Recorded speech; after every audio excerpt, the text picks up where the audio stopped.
Here in Word, I've pasted in some course comments, some evaluation comments from an Excel document. But as you can see, they don't fit. They're falling off the page on the right-hand margin. So to help with that, I can go to the layout ribbon and change the orientation to landscape.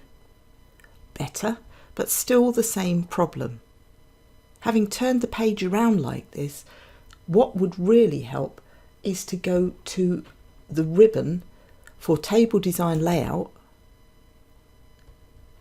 and here's a great button, Autofit the contents.